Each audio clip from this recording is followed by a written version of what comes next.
foot and leg surgery Friday, Tony, but I left the hospital 2 hours ago. I'm here to do the show. Tony Kornheiser, I told you, you got to stop doing parkour. Stop it. What is parkour? Okay, it was explained to me about 40 seconds ago. Parkour is something, it's an exercise routine where you jump over tables, or you smash into walls, but you do everything at full speed. It sounds utterly insane and something you and I wouldn't crazy. do. No, Parkour. we wouldn't. You know me. You know I wouldn't do that. No. I got no great story for this. But I just read what's on the prompter, me and Ron Burgundy. Welcome to PTI, boys and girls. In today's episode, Frank Vogel is out, Ben Simmons may come back, and Rob Manfred hands out headphones. But we begin today with the Masters that was won by Scottie Scheffler, but was dominated by the presence of Tiger Woods. Woods had not played on the tour in 17 months and was not expected to play at Augusta, but he played. He shot 1 under in the first round, made the cut, and though he finished 13 over par, he was the star of the tournament. Wilbon, Tiger called this, quote, one of the greatest achievements of his career. What would you call it? One of the great achievements of his career and anybody's career.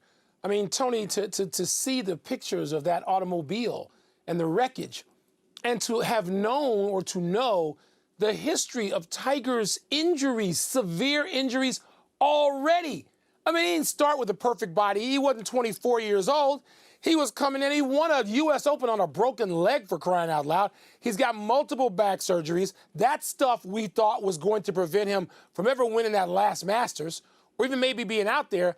And so for him to play the way he did, and you know, you and I talked a number of times the first couple of days, and it's just like anything he does out there is worth just an ovation. And people felt like that, obviously, who packed Augusta National, because they were amazed. Because you know what the limits of the human body are to some degree, even of the most elite athletes in the history of the world. But you don't suspect this, that he can walk it. People have no idea. It's like being on a roller coaster. It's so, the topography, you know, we've been there. Yeah. For him to do that, yes, it's one of the great achievements of his life or anybody's life. All right, so let's be clear on something. Tiger doesn't just move the needle. Tiger is the needle.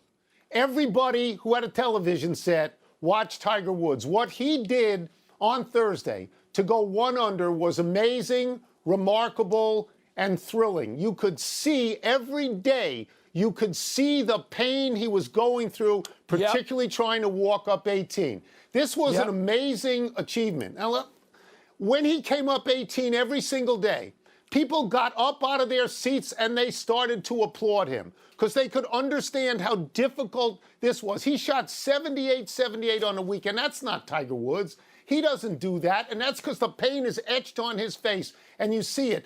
And yet at 18, Tiger, who is normally so stoic, he bathed in the cheers. He said thank you to people. He appreciated them. This is just not who Tiger Woods is or was. This is, to me, an absolutely remarkable achievement. And now, as you know, Mike, he's going to go and play St. Andrews. It's for the British Open. It's a flat course. It's a short course. He loves it. He's won there. I think he's got to putt better. But, Mike, at the end of Thursday, he lured me into thinking that he could actually win the Masters. And if he starts out well at St. Andrews, I'm going to be in the exact same spot thinking he can win. Tony, I never got that far because I was wincing when he was wincing because he can't get down to read a putt. I didn't know he could pick the ball up out of the hole. He's walking 18. You and I could barely walk 18 healthy a couple of years ago. I mean, it's an amazing thing. And think about the last 2 times Tiger Woods was, 2 of the last 3 times he's at the Masters. No, the last 2 times. Think of the drama created. You mentioned he is the needle. Nobody has produced this kind of drama, maybe in the history of golf, maybe. No, it's great. Let's move to the man who actually won the tournament and did so decisively. Scottie Scheffler said he woke up Sunday so stressed out, he told his wife, I don't think I'm ready for this. But he went out and shot a 1 under 71, the top second-place finisher Rory McIlroy by 3 strokes. It's Scheffler's 4th win in his last 6 starts. Tone, do you sense that this could be the first of many? Well, I mean, I think everybody sort of thinks that, having watched him in the last 2 months. Everybody thinks he could be the first of many, but you don't want to get out in front of your skis on this one, Sparky, because it's a real mistake. These things are hard to win. He's the #1 player in the world. There's no question about that right now. Let me give you some other names. Padraig Harrington won 3 majors in 14 months and never won another one. You know the last time Rory McIlroy, who was #1 for a long time, actually won a major? Let me look this up. 2015. I'm going to say 2015. 14. 14. Dustin Johnson was #1 for a long time. He's got 2 of these, 2016, 2020. Justin Thomas has 1. Jon Rahm has 1. It's just not easy to do. So the question is, can he sustain this? Can Scheffler sustain this? And the answer is probably not. Probably not. Now, here's 2 guys who can sustain it. Tiger and Jack Nicklaus. That's the list. That's all there is. But Tony, there's a name you mentioned. I know, Jordan Spieth. Same thing. Jordan Spieth. I mean, you know, seriously, hasn't won in a while. House of Didn't even make the fire. cut. No. Didn't even make the cut. So what Scheffler did, though, he won this tournament, Mike. Others may have receded, but he won the tournament. On #1 yesterday, when Cam Smith was making a birdie, he made a great par save because he had a very bad drive. On #2, Cam Smith made another birdie, and they're head-to-head. So Cam Smith is +2 after 2 on Scottie Scheffler. And then on 3, Scheffler makes the shot of the tournament. He chips in, and then he also made a great par on 11, a par save after Cam Smith had another birdie. Cam Smith then went in the water. Scheffler made a great 3 on 12. Mike, every shot he had to make, he made the shot. Yeah, he had no nerves until he got to 18. And I don't know what that was at 18. Right. I whoa, wait, what's happening here? But you know what, Tony? I felt for Cam Smith because he pulled himself together after 12, after hitting in the water. Oh, wait, I believe you and I did hit in the water there, too. Everybody, I mean, the greatest players, he's got a 9-iron in his hand, and at that moment you think, oh, my goodness, he's choked. This may affect the rest of his career. He couldn't hit a 160-yard shot over water, but he got himself together. I was really impressed with what Smith did. And, you know, he's a guy who's come out of nowhere, not out of nowhere. He has gradually made himself one of the 3 or 4 best players in the world, certainly one of the hottest players in the world. But, Tony, that initial list you mentioned, every year people start shows like this saying, he's won 3 times in 5 years. He's on a rocket ship. No, he's not, because that's not the way golf works. It doesn't work that way. People need to just hold on. To be fair to Scheffler, the 4 tournaments he's won recently, the Waste Management Tournament, the Arnold Palmer, the Match Play, and the Masters, this is not the John Deere. The greatest players in the world play those tournaments, and he won those tournaments. So maybe he's the one. Maybe it's not Morikawa. Maybe it's not Hovland. But Morikawa, that's my guy. You can't say it now. You can't say it now. No, you got to wait. You got to wait. Yeah. The Lakers, your Los Angeles Lakers, have fired their coach, Frank Vogel.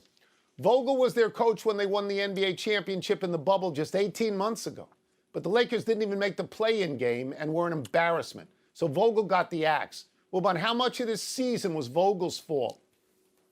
Like none of it. I mean, the lazy, predictable, traditional thing to do is fire the coach. We knew Frank Vogel was going to get fired. I mean, you knew that. You knew like midway of the season. I was surprised they didn't fire him. The break is so late now. The All-Star break is like 2/3 of the way through the season, or almost 3/4 of the way. So, okay, fine. You can't do anything by then.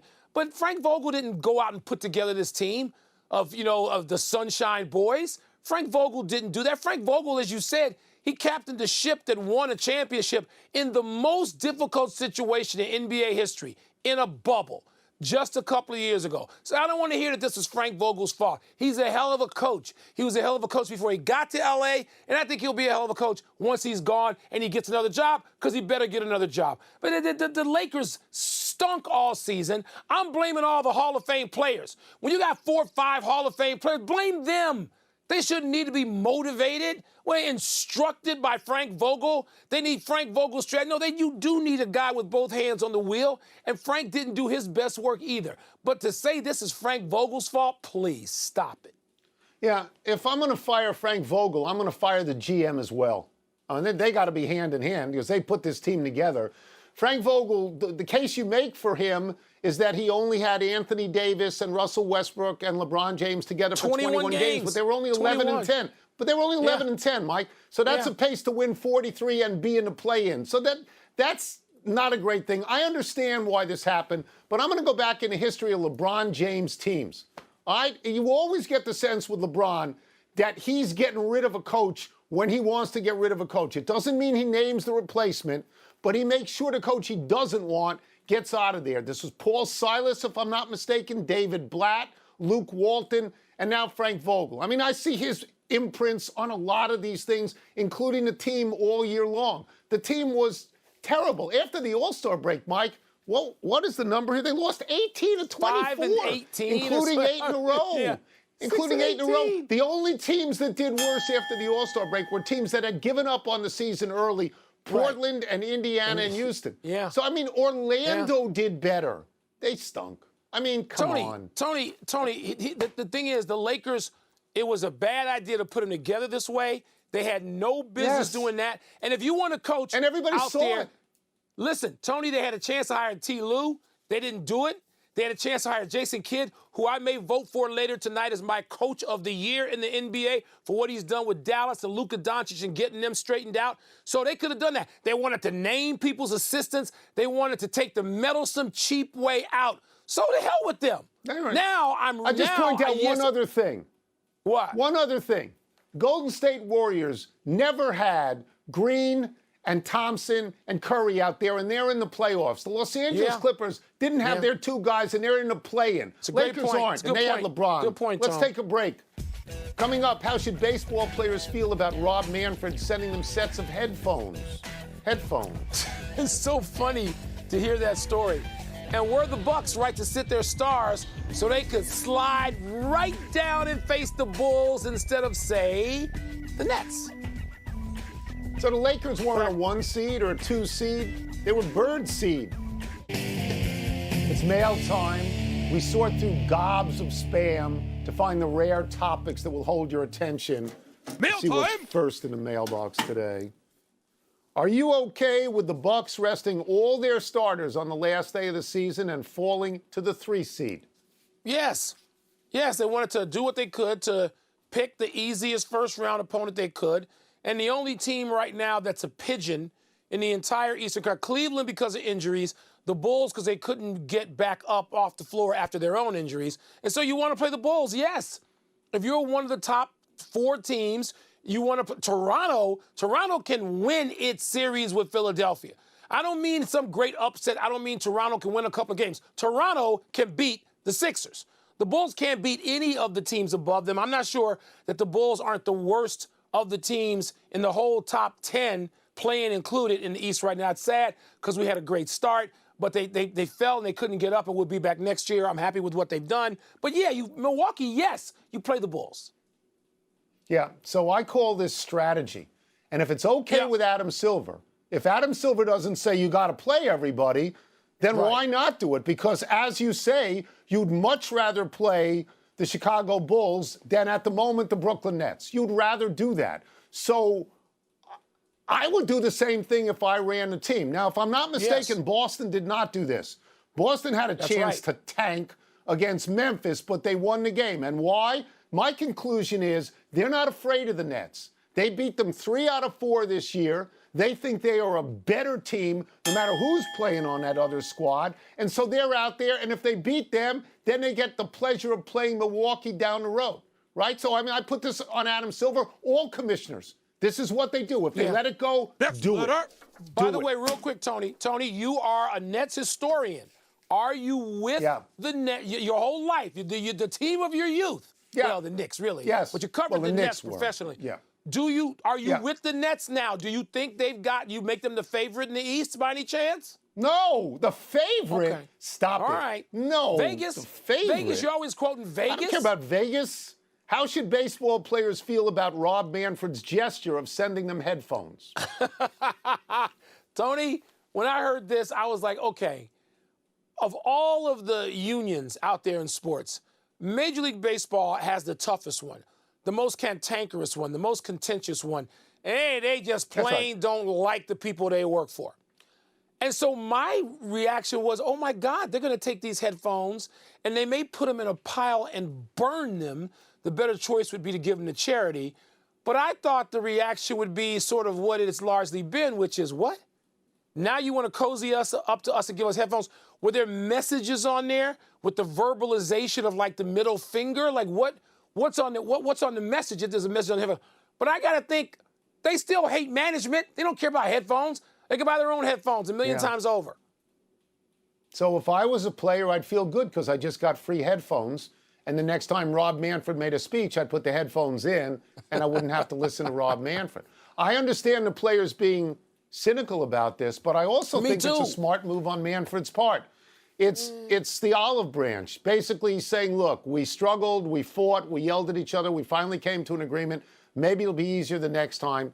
Have some headphones. I mean, and if players want to laugh at them, it wouldn't be the first time. But in a way, Mike, it feels to me like customer service or public relations. I don't think it's terrible. But if Rob Manfred is in the business of giving out gifts, he should send me Apple TV because he barred me from watching the Mets with Scherzer against the Nats on Friday. It wasn't on local TV, only on Apple. So send me free Apple, and I can watch Friday night games. Enough email.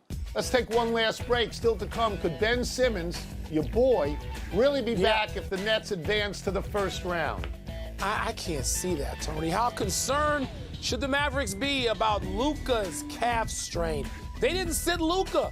What was Luka doing in there? I mean, I guess they could have finished advancing to the first. Happy time, people. Happy 27th birthday, Kevin Biggio. The Toronto Blue Jays infielder, a career .235 hitter, is the son of Hall of Famer and Long Island's own Craig Biggio of Kings Park High School. 3/4 of the Blue Jays infielders are sons of major leaguers. Biggio will move to second base from third. At shortstop is Bo Bichette, the son of Dante Bichette. At first base is Vlad Guerrero Jr., son of the Hall of Famer. Over the winter, the Blue Jays added 3-time Gold Glove third baseman Matt Chapman from Oakland.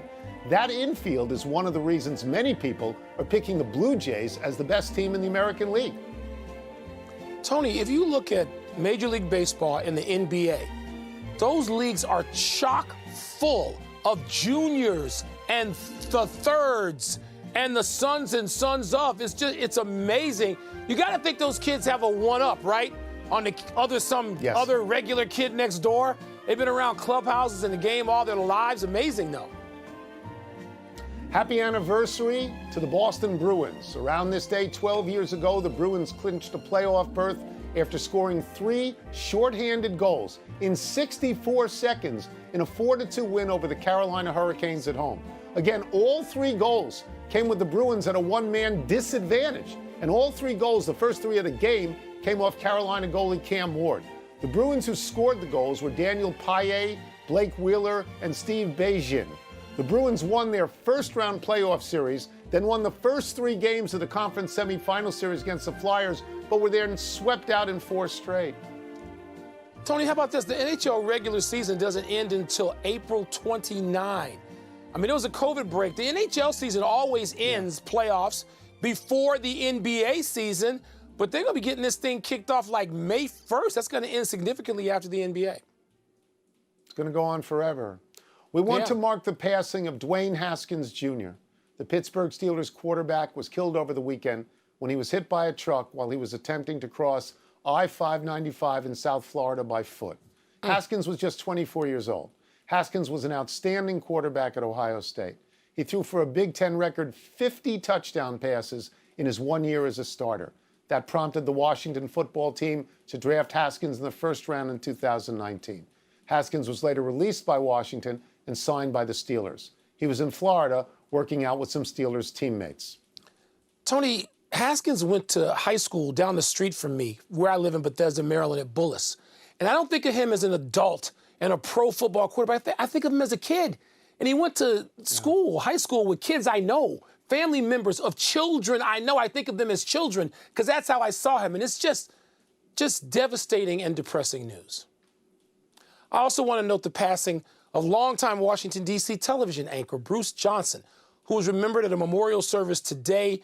And Tony and I both knew Bruce, and he did such great work at CBS, among other places, for a long time in the district, and missing him as well. Let's go to the big finish. Ben Let's do it. Simmons could return in the first round, and Matisse Thybulle will not play in Toronto as he is not fully vaccinated. Which is the bigger deal? Oh, Thybulle. I mean, we don't know what Ben Simmons can do. Thybulle, I think I'm going to have him on my all-NBA defensive first team. I mean, come on now. Joel Embiid became the first center since Shaq to win the scoring title. Are you impressed? Not as much as I will be if he wins an NBA title. Luka Doncic suffered a calf strain in yesterday's game. Cause for concern? Luka just started getting muscles after the break, so I don't know. I am concerned, though. The Lerner family tells the Washington Post it's exploring potentially selling the Nationals. Are you in the buyer's group? You going to buy them?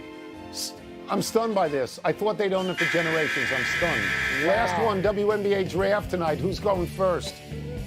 Ryan Howard, maybe, or Alyssa Smith to the Atlanta Dream, maybe, Tone. I don't have my mock draft 3.0 quite done yet. We're out of time. We'll try and do better the next time. Alan and Mario and Rick, shout out. I'm Tony Kornheiser. I'm Mike Wilbon. Same time tomorrow, Knuckleheads. You can get the podcast on the app or Apple Podcasts. And now, your SportsCenter.